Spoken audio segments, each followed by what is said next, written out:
بسم الله الرحمن الرحيم الحمد لله رب العالمين وصلى الله وسلم على سيدنا ونبينا محمد وعلى آله وصحبه أجمعين أما بعد كسو دوادا عشركي لباتناد برنامجكي قوركي أحكامتيسا قوشا قويسكا ليبانتا قويسكا فرحادة قويسكا قوركي فائدوينكيسا كل أوقهد ليني waxaan ka soo sheekaynay xafladii arooska waxaan kaloo ka soo sheekaynay aadaab kale oo fara badan oo guurkii markii la arooso loo baahan yahay labada lamaane inay qaataan oo ku dhaqmaan ay tahay. waxaan hadda ka hadli doonaa maadaama guurka iyo wanaagiisa iyo xalaashu sida ay tahay aan ka soo sheekaynay in oo dadku ay iska ilaaliyaan waxyaalaha xumida ah ayaa qasaba. sidaa darteed waxaan ka sheekay doonaa 3 maado ayaan casharkeena oga sheekay doonaa intaan ka gaarno insha Allah. midda koobaad waxa weeye waxa la yiraahdaa zinada iyo qatarta ay leedahay xumideeda. waxaan kaloo ka sheekaynaynaa waxa la yiraahdaa al-istimna dadkii oo gacantooda isticmaalo bihi iskaga keena ama siigada waxa loo yaqaan. waxaan kaloo ka sheekaynaynaa ninkii oo xaaskiisa gadaal uga taga ayana dhibaatada ay leedahay iyo sidii Ilaahay u xarimay. saddexdaasba mid kastaba dhibaatada ay leeyihiin xagga caafimaadka iyo dhaqaatiirtu say sheegeen iyo xagga maaragtay diiniyan sidays u fiicneen insha Allah taala aan ka sheekay doonaa. maxaa yeelay waxa xalaasha Ilaahay qofka hadii uu siiyay xaraamtu cuquuba ayay leedahay, qatar ayay leedahay. waxaan marka koobaad ku bilaabaynaa waxa la yiraahdaa zinada. zinada waxaa laga yaabaa qaybo fara badan ay leedahay. qayb ka mid a dadka hadda maanta maadaama ay qurbihii iyo ajaanibtii la qabsadeen waxaa laga yaabaa inaysan ku baraarugsanayn. waa dadka aan diinka aqoona laakiin dadka diinka xiriirka la leh waa ogyihiin taas. waxyaalaha zinada waxaa ka mid ah haddaan ku bilaabo marka koobaad intaan zinadii caadiga u gudbin waxaa la yidhaha nikaaxa. waxyaalaha dadka qayb laga yaabo inay ku dhaqmaan dadka inta issukaansada ayagoo raba inay isguursadaan yiraahda hala istijaabiyo bal in wax la dhalaya iyo hadday waxyaalaha sameeyaan nikaaxul ikhtibaara oo dadka ayagoon ismehersan ay banaanka isku isticmaalaan oo ay yiraahdaan sida dadka qayb ay sameeyaan gaalada iyo in dad uga daysadaan. taas waa zina caadiya oo aan wax yar zinada yar kala ka duwanayn oo shaki ku jirin. zina caadiya weeye. ma banaana labada qof wiil iyo gabar isshukaansanaya ee doonaya inay isguursadaan ilaa meherka la isku xiro la isku nikaaxiyo in xataa korkooda midka kale uu taabto ma banaana. galmana iskaba dhaafba warkeeda. waxaan kaloo banaanayn islaamka oo zinada ka mid ah waxaa la yidhaha boyfriend iyo girlfriend oo macnaha in oo saaxiibo isla nool ay noqdaan ayagoo aan maaragtay aan ismehersan. waxaas aad ayay islaamka ugu badanayaan maantay ayagoo dhaqankii reer galbeedka qaadanaya. islaamku wuxuu yaqaanaa nikaax waxaa ahayn ma yaqaano. boyfriend iyo girlfriend midna ma banaana islaamka. waxaa la yidhaha inuu akhdaan iyo waxaas la samaysto ma banaano. intaa kabacdi zinadu noocay rabta ha noqotoy qaabkay rabta ha u dhacdee waa kabiiratun min alkabaa'ir. waa dembiyada waaweyn oo ilaahay laga galo ka mid ah. ibnu xajar alhaytami markuu kitaabkiisa azawaajir can ikhtiraafi alkabaa'ir uga hadlayay wuxuu qodobka 358 dembiga weyn oo ah wey dembiga 358 ee kabiirada ah uu ka dhigay. marka ilaahay subxaanahu watacaalana wuxuu leeyahay walaa taqrabu zina inahu kana faaxishatan wasaaa sabiila. zinada waxaa leeyaha ha u dhowaanina maxaa yeele zinadu waa faaxisho waa wadadeeda xun wax ilaahay uu ka raaliyahay ma ahan waa wax ilaahay uu caroonayo. dhawaasho a ilaahay ka cabira ha u dhowaanina yacni ha zinaysanina lama dhihin. halista uu leeyahay ayaa la ogyahay markaasaa la yidhaha ha u dhowaan. dhawaashaha maxaa ka mid ah inaad maaragtay horta gabar ajanabiya la khalwootid waa u dhowaasho. waxaa u dhowaashihii ka mid ah in korkii la taataabto in cod jilicsana la iskula hadlo in la iscidlaysto in masajiyo oo dareenka kicinaya la isticmaalo. waxyaalahaasoo dhan waxay ka mid yihiin u dhowaashihii. marka in oo lagaba fogaado waxa marka hore sababi kara ayaa la rabaa. waxaan marka adilada kusoo aroorta waa sheegayna laakiin waxaan ku dhex sheegaynaa annagoo ka hadlayna dhibaatooyinka ay leedahay. zinadu waxay leedahay dhibaatooyin adduunyada ah, waxay leedahay dhibaatooyin aakhiro, waxay leedahay dhibaatooyin caafimaad. u fiirso saddexdaasay leedahay. mid kastoo ka mid a qofka muuminka inuu ka digtoonaado weeye. dhibaatooyin adduunyadahay leeda kow oo adduunyadan qofka ku dhacaya waxa ilaahay u diiday wixii maslaxadi ku jirto ilaahay ma diido laakiin adduunyada dhibaato ay kasoo gaaraysa dadka. waxay leedahay weliba dhibaatooyin qofka ku kooban iyo kuwo bulshada gaaraya ay leedahay. waxay leedahay dhibaatooyin aakhiro qofka qabsanaya, waxay leedahay dhibaatooyin xagga caafimaadka intaba ah. marka koowaad zinadu waxa weeye waa calaamaadka qiyaamo inay zinada oo faaftaahi ama dhuhuuru zina min calaamaati saaca, calaamaadka qiyaamo ayay ka mid tahay in sinadu faafto oo dadka ay caadi la noqoto oo la furto meelo lagu zinaysto oo dad jirkooda ka ganacsada oo meelo dicaaradii lagu yaqaano iyo oo naagaha jirkooda ka ganacsada meelo lagu yaqaanaa inay caadi noqoto oo dadka ay normal la noqoto la taaban oo la isku sheego oo ay iska furan tahay, waxay ka mid tahay calaamaadka qiyaamo. markaasa xadiidkii saxiixah nabigu wuxuu lehy calayhi salaatu wasalaam min ashraati asaacati an yurfaca alcilm wayadhara aljahl wayushrab alkhamru wayadhara azina. waxaa calaamaadka qiyaamo ka mid ah oo calaamaadka tusinaya inay qiyaamadii soo dhowdaho yaryar ka mid ah in cilmigii la kor yeelo oo aqoontu ay tagto. see cilmiga loo kor yeelayaa?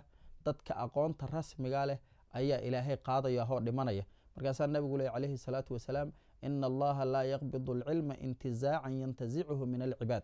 ilaahay cilmiga markuu rabo inuu qaado kama siibo dadka cilmiga leh oo jaahiliin ayagoo ah ma soo reebo, walaakin yaqbidu alcilma biqabdi alculamaa. ilaahay cilmiga waa qaadaa culummada uu oofsado, culummada dhinta. marka cilmigoo la kor yeelo oo dadka aqoonta ku yaraato waxaa ka mid ah calaamaadka qiyaamo. iyo jahligoo faafo bannaan ka yimaada, iyo khamradii in la cabo maaragtay caadi sharaab la iska cabo dadku ay hadda aaday u badan tahay. rag badan oo dadkii muslimiinta inay cabayaan aadan uga xumahay inay khamradu noqoto wax aada loo cabo. iyo wayadhara zina, in zinadu ay banaanka timado oo soo ifbaxdo oo aan la qarsan oo laga sheekaynaya. maanta xataa dhalinyaradii kii xumaan soo sameeya meeshuu ilaahay u laabo lahaa, uu toobad keeni lahaa, inuu dembi khatara gala uu ogaa lahaa, inuu ka sheekaynayo leeyahay heblaayan waxaa isku sameeyey, qofkaasi waa shidan tahay, qofkaasa saas la yeelay, ayadiina ay ka sheekaynaysa niman ajnabi leedahay kaasaa shidan iyo kaasaa saas iyo kaasa. waa khatar wey zinadiiya banaanka usoo baxday. marka waa halis. waxyaalaha khatartaho zinadu leedahay waxaa ka mid ah qofka wejigiisa oo madoobaado oo qofka zaaniga ilaahay calaamadu saara. dadka waa laga garanaya, yacni dadka muuminiinta oo iimaankoodu nool yihiin waa dareemayaan qofkan inuu mugdi ku jiro, waa la dareemayaa. yacni waxaa ka buunqanaya kurbo iyo foolxumo iyo aan yacni wejigiisa qofkaasi ma noqonayo qofka fiican oo khayrka lehoo alla adeeco salaadiisa tukada oo xumida ka fog uma ekaanayo. zinadu waxay tagsiisaa iimaanka nuurkayba tagsiisan ah oo qofka markuu zinaysanayo iimaankii dhammaayaba laga qaadayaa oo kor looga haynayaa. asagoo iimaanka macaanka badan ee nuurkaahi qalbigiisa uu ku jiro ma zinaysanayo qofku, oo zinada iyo iimaanku isku meel kuma kulmayaan qofka. haddii laga qaadoo laga siibana hadda in lagu soo celina waa dhici kartaa, inaan lagu soo celina waa dhici kartaa. ilaahayaan ka magan gelaynaa inuu naga ilaaliyo zinada, inuu ilaahay naga ilaaliyaan weydiisanayna iyo wixii xuno imaanka naxu dhibaya. markaasaa nabigeenu leeya calayhi salaatu wasalaam laa yazna zani xiina yazni wahuwa mu'min. qofka zaanigahoo sinada ku dhacahi marka uu sinada ku dhacayo muumin ma ahan, yani ma zinaysanaya isagoo muumin ah.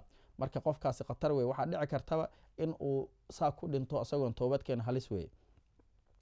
waxyaalaha khatartaha zinadu ay leedahay waxa weye inay xataa dilka iyo kasii xun tahay tuugada, ayna ka mid tahay waxyaalaha qofkii lagu baneeyey in uu xataa lagu dili karo haddii uu guur soo maray oo diintu jidaydo saddexdii qofoo nabigu dhiigooda banaan calayhi salaatu wasalaam uu ku jiro.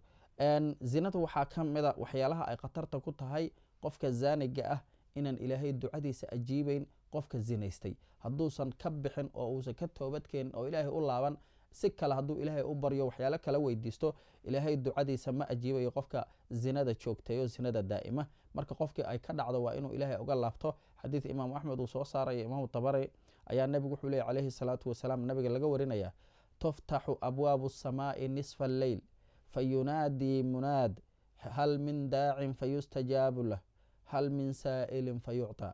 habeenkii saqda dhexe ayaa albaabada samada la furayaa, markaasaa la dhawaaqayaho cid alla soo diraa dhawaaqaysa, yani munaadiya dhawaaqaya. markaas wuxuu leeyahay war qof ilaahay baryaya ma jira oo la ajiibo, qof oo wax weydiisanaya ma jira oo wuxuu rabo la siiyo.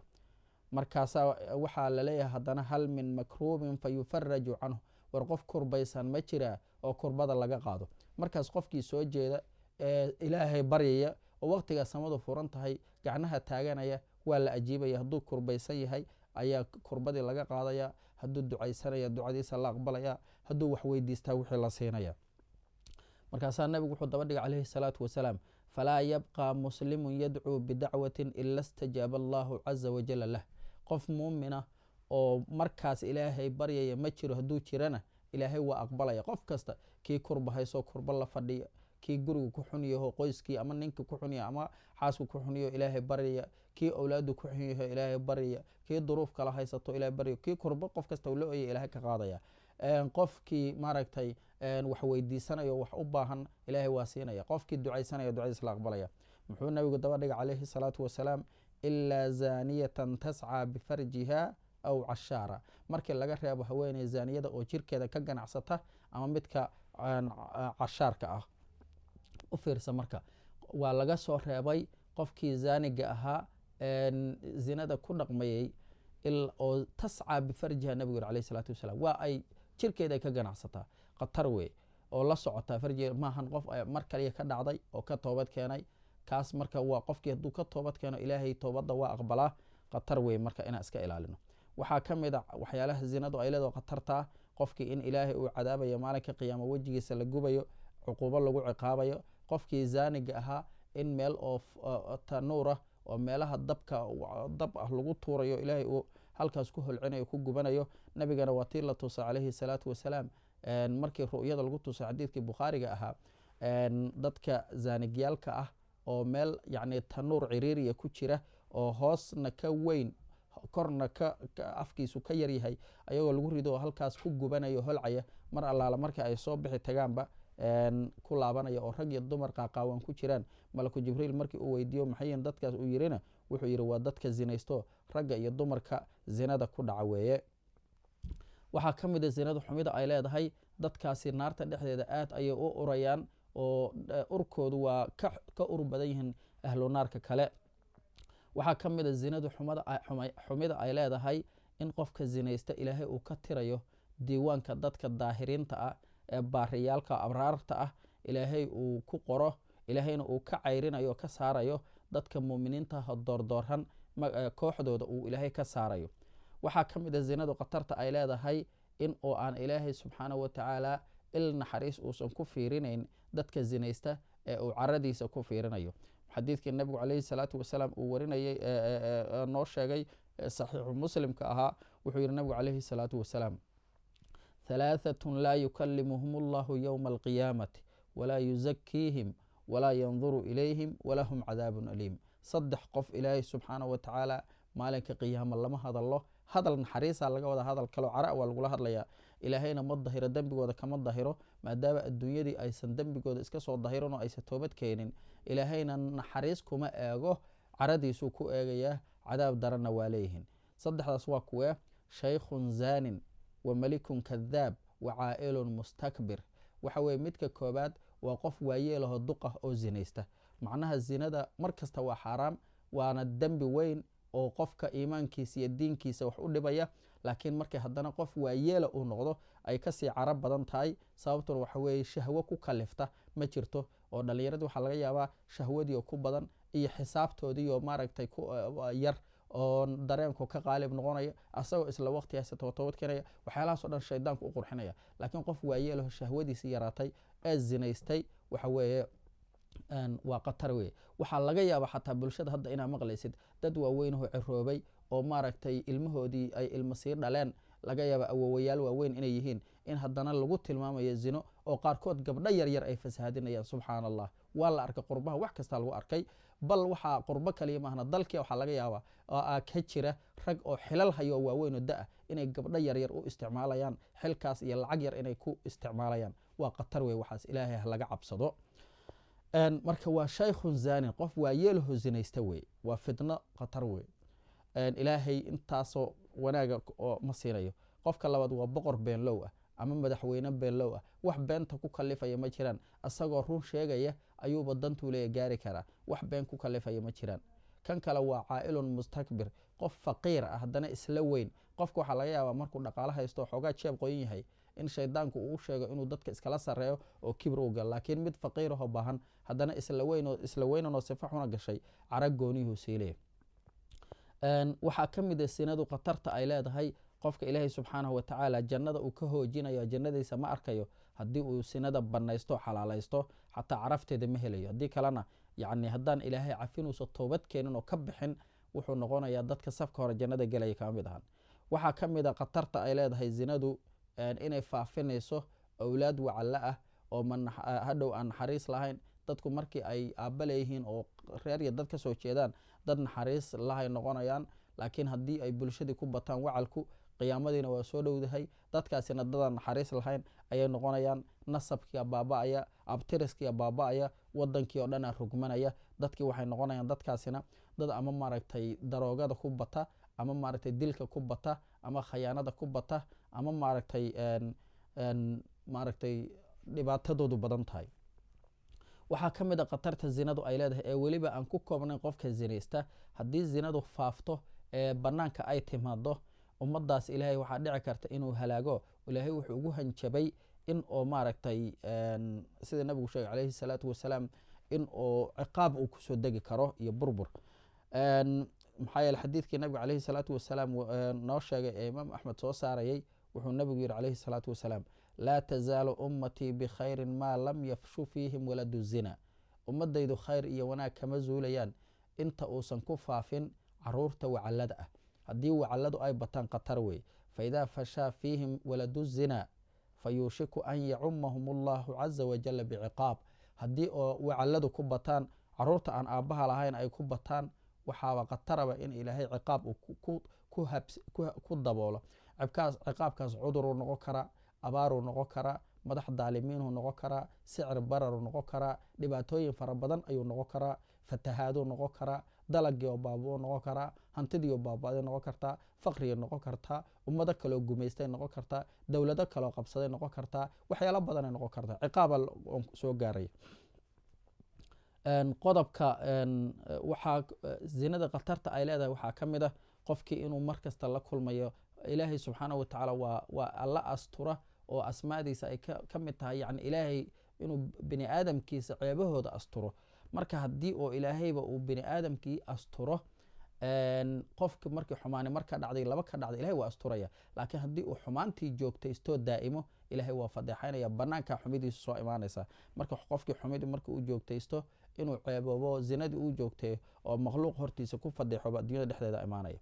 zinada qofka ka joogsada oo iska ilaaliya, oo weliba jaanisyadeeda inta soo maraan iska ilaaliya, ilaahay dartiisa uga taga, nabigeena wuxuu sheegay calayhi salaatu wasalaam inuu ka mid yahay qofka carshiga harsanaya maalinka qiyaamo. ee uu nabigu lahaa calayhi salaatu wasalaam, 7 carshiga alla harsanaysa waxaa ka mid ah: warajulun dacathu imra'atun daatu mansibin wa jamaal ilaa nafsiha qaala inii akhaafu allah.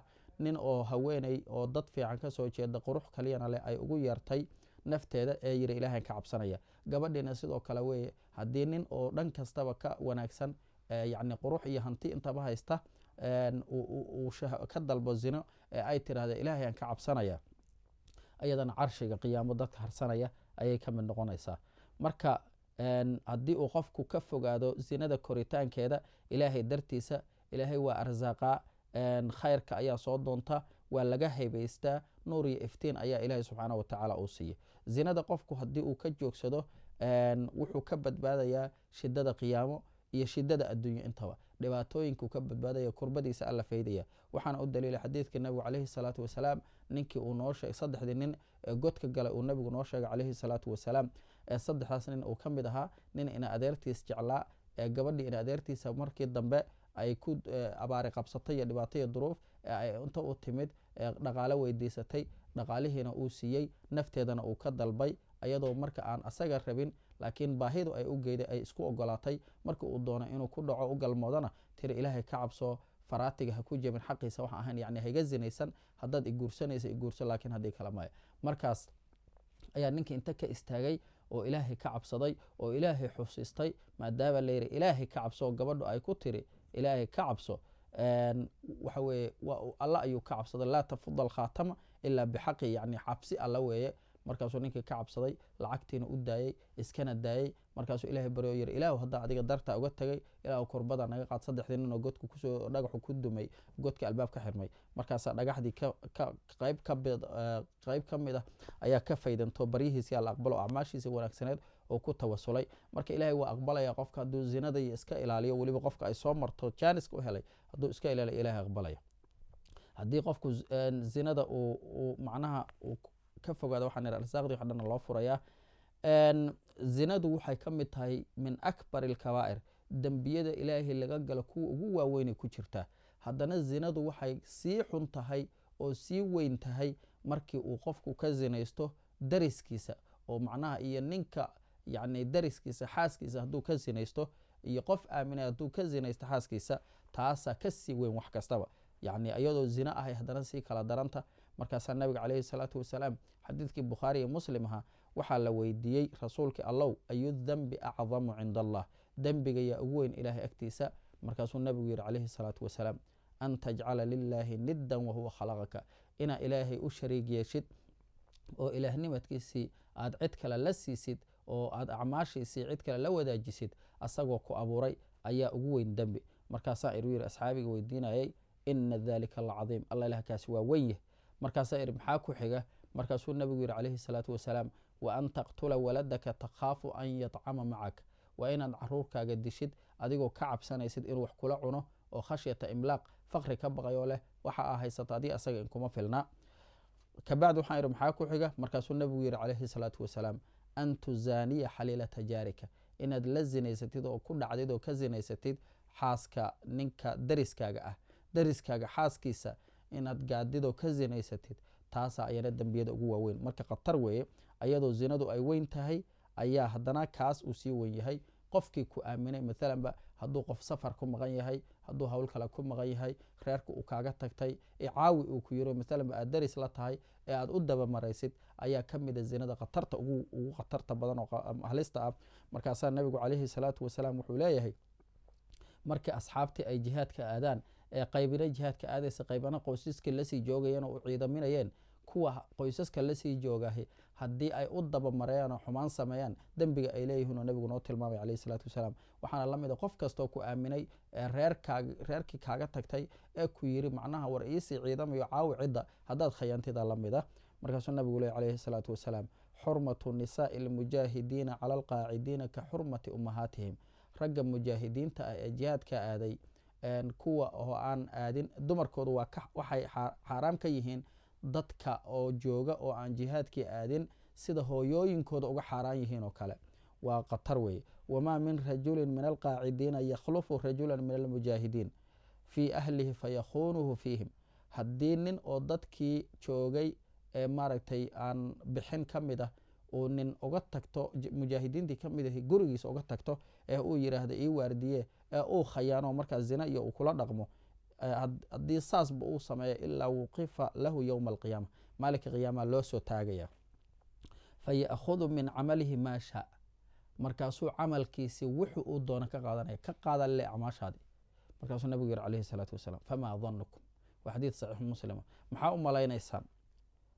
u malaynaysaan inuu u reebayo ilaa qofka saas u khayaamay sideebuu ula dhaqmaya riwaayo kale abi daawuud warinaya wuxuu leeyahay nabigu calayhi salaatu wasalaam ilaa nusiba lahu yowma alqiyaamati faqiila lahu hada qad khalafaka fii ahlik fakhud min xasanaatih waa loo soo taagaya markaasa waxaa laleeyahay ninkaani waxa weye dadkaagii ayuu kaaga daba maray waa ku khayaanay ee acmaashiisa ka qaado fakhud min xasanaatihi maa shid waxa doontid ka qaado faltafata ilayna rasuulu llahi sala allahu alayh wasalam markaasaa nabigu intana soo jalleecay wuxuu yidhi maa danukum yacni maxaa u malaynaysaan wax ma ka tegaya waa khatar wey marka inaad khayaantido zina la geshid dadka dariskaaga ah xaaskiisii waa khatar wey zinadu waxay kulminaysaa xumaantii iyo shartii oo dhan ayay kulminaysaa oo diin yari ah oo xalaalnimadka qofku inuu ku yaryahay xalaal miiradku in uusan sharaf lahayn inuusan hinaaso lahayn waxaasoo dhan ay kulminaysaa zinadu qofka magaca xuna inta ka tuurto oo magacyadii wanaagsanaa oo qofkii dhowrsana oo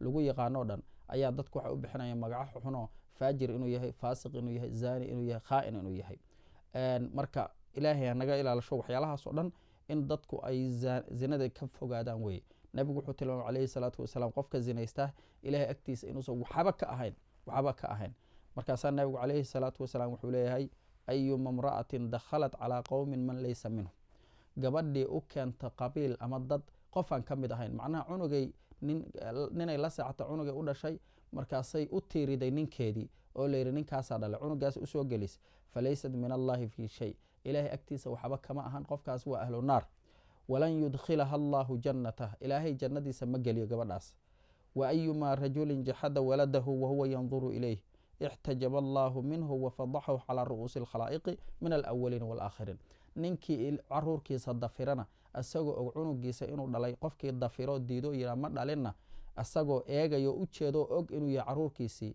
ilaahay baa ka xijaabta maalinka qiyaamo makhluuqa hortiisana ku fadeexeeya kuwa hore iyo kuwa dambe intaba waa jirtaa maanta dad fara badan oo aad u liita oo waxa weeye ilmahoodii inkiraya hadday xaaska isku dhacaan ama duruufo kale ku keenaan qofku hadduu weladka uu dhalay uu inkiro waxaweye gabadhaasuu dembi ku tuhmo uu zina u tiiriyey miskiinta cunugiiu aabala-aan ka dhigay marka howl weyna u taalla kaas dembigiisu waa weyn yahay zinadu waxay khatarteeda ay leedahay yacni miisaanka qiyaamo miisaanka acmaasha xuxun ayay badinaysaa oo xoojinaysaa qisa oo soo aroortaa jirta hadda ma kusii dheeraanayno qofka zaaniga ah oo zinaystaay gabar iyo dumar rag waxay ahaadaanba waxay badanaa helaan oo lamaano u noqda kuwa zinaysta ilaahay dadka fiican ma heleeshiiyo markaasaa ilaahay subxaana wa tacala wuxuu leeyay azani laa yankixu ila zaniya aw mushrika wazaniyatu laa yankixuha ila zanin aw mushrik waxurima dalika cala almuminiin zaniyadda gabadha ninka zaaniga ah badanaa wuxuu guursadaa oo alla waafajiyaa oo la kulmaa zaniyad ama mushrik ayuuba maaragta mushrikadu ku dhacaa zaniyadana badanaa waxaa ku soo aadoo guursada oo ay la kulantaa zanig ama mushrik ayay ishelaan aduu fasiro badan aayadda ku jira hadda waqti tafsiir ma ahan yacni qofkaasi qofka xunuu helaya qofka wanaagsan oo ilahay ka cabsada qof wanaagsanuu helaya qofka xunno qof xunuu helaya ilaahay waa kale alkhabiihaatu lilkhabiihiin waalkhabiihuuna lilkhabiihaat gabdhaha xuxun niman xuxunay helaan ragga xuxunna gabdha xuxunay helaan waatayibaatu liltayibiin waatayibuuna liltayibaat gabdhaha waa wanaagsanna niman fiicanay helaan nimanka fiicanna niman xuxun gabdho fiicanay helaan nimanka fiicanna gabdho fiicanay helaan zinada xagga maaragtay caafimaadka markii la aado cudurro badan ay leedahay cudurro waaweyn oo khatara ay leedahay cudurro badan aidiskay gudbisaa waxyaalaha sifiliska oo isfilitada iyo leeraa